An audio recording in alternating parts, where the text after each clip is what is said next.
It is 65 years since the famous Dambuster raids against Germany during the Second World War.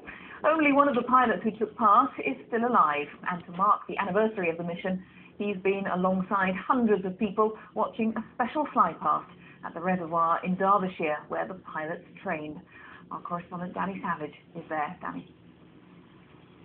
Yes, exactly 6.5 decades ago today, the Dambusters raid did take place, and today there was a special tribute here at the Derwent Dam in Derbyshire. The reason this location was chosen was because time after time the crews training for the mission used this as a practice target. And today thousands of people came along to watch a very unique flypast. 65 years on, and the Lancaster bomber is back in the skies over a dam which played a vital part in World War II.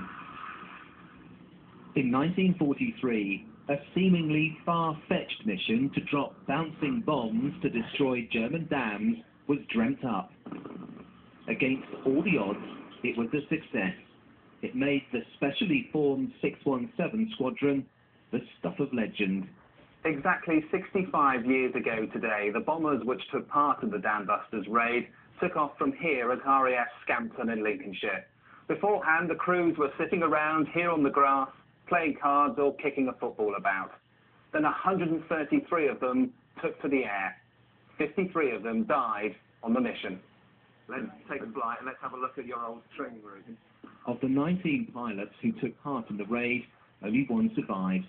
New Zealander Les Munro was just 22 years old at the time. I feel a great deal of pride in the fact that I took part in the dam raid itself and as a consequence trained on the Derwent water. We were actually taking and lining up those two towers as a main objective of our approach. And today he was a guest of honour as the Battle of Britain memorial flight paid tribute to the other men on his mission.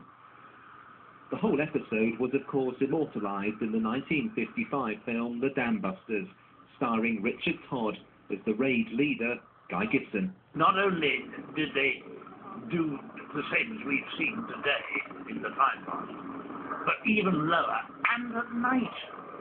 How on earth they did it, none of us can ever work out now.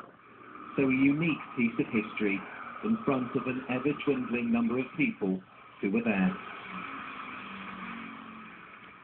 And it should be pointed out that the motto of the Battle of Britain memorial flight is "Lest we forget," and there was a memorial service here today to remember not only the crews who died 65 years ago today, but the civilians who died as well when those dams were broken. Joining me here this afternoon is Squadron Leader Al Pinner from the Battle of Britain memorial flight. How special was it for you to have Les Munro, the last pilot, here? Incredibly special, and we are a commemorative unit and we do many of these events, but this one, 65th anniversary, but being there with Les Munro, Johnny Johnson, families from Barnes, Wallace and Gibson, it makes it all perfect. And the Dambusters raid, I mean, how much part of RAF folklore is it now? It is there, ingrained in the national psyche, not just RAF folklore. I don't think people can comprehend how difficult a task it was to put everything together and end up with those aircraft at night over occupied territory, being shot at 60 feet and releasing the bombs spot on time, on target. Fewer and fewer veterans are around these days, so how important is your job?